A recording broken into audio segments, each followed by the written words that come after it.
everyone does it. The Russians do it as well.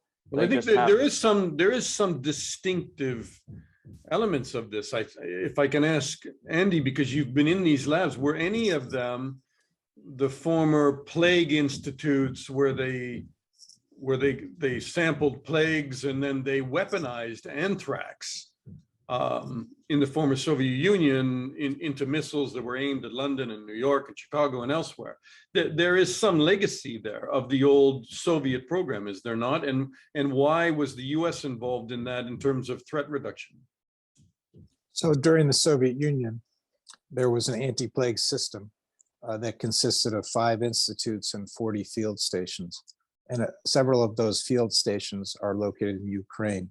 The anti-plague system played an indirect role in identifying, collecting pathogens from nature, and then finding the most deadly, virulent strains and passing those into the hardcore biological weapons research and development facilities, which are in Russia and still operating today. Okay, so to understand then, because you and I, when I was a reporter with another network, we walked through the anti-plague institutes in Kazakhstan, which I understand are similar to the ones in Ukraine. And threat reduction, the US threat reduction program at that time was then neutralizing these plague samples of anthrax and other things like tularemia and smallpox, and if I'm not mistaken.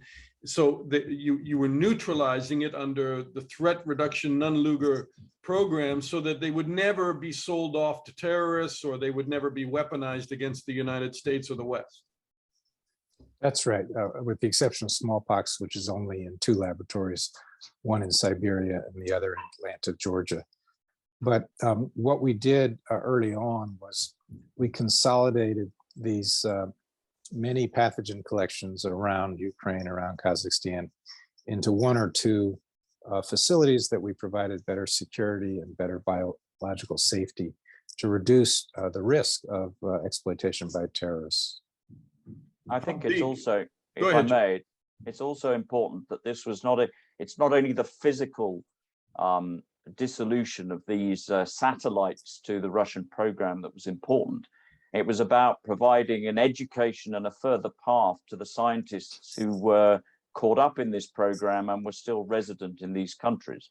And what the training scientists so that they wouldn't carry on this work for some other country. Well, firstly, providing them with continued employment, because if their employment suddenly stopped and all they'd been doing was weaponizing pathogens, then they were available for hire. So that was very important. But also to provide a legacy for the current generation, who are younger scientists, that this is legitimate, positive, peaceful work in the biosphere that does not require you to look at the weaponization. You're looking at exactly the opposite sphere, and that is what these laboratories are doing today. And Andy, the amount of anthrax that was being manufactured and weaponized in the former Soviet Union, on what kind of scale? I mean, you showed me a 7-story building in the steppes of Kazakhstan where they were blowing it into the warheads of Satan missiles.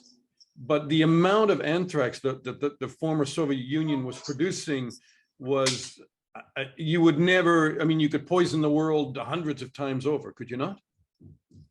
Absolutely. The scale of the Soviet Union biological weapons program, which was greatly expanded after the Biological Weapons Convention entered into force in 1975, was nothing short of evil. That one facility in Kazakhstan at Stepnogorsk, just over the Russian border, which we safely destroyed at the request of President Nazarbayev of Kazakhstan. That was capable of producing, during a wartime mobilization period of about 8 months, 300 tons of anthrax agent. In addition, the Soviet Army transported by rail and then ship and buried 100 to 150 tons of anthrax agent on Vozrozhdeniya Island in the Aral Sea, which was their open air biological weapons test ground. And we did a project with the government of Uzbekistan to dig up the 11 pits where it was buried, because they still contained viable anthrax spores. and thoroughly decontaminated them just after 9/11. I mean, it's pretty important what we're talking about is that the US wasn't funding labs. The US was going into the former Soviet Union, neutralizing these labs and weapons programs so that they didn't fall in the hands of terrorists, and also that they were eliminated from the new Russian programs. And they eliminated and retrained scientists. Do you, to wrap this up to both of you, do both of you fear that Putin has reconstituted these chemical biological weapons programs, and in talking about your fear that he might use a weapon, that he is producing a lot of what we don't know in Russia that is banned internationally now?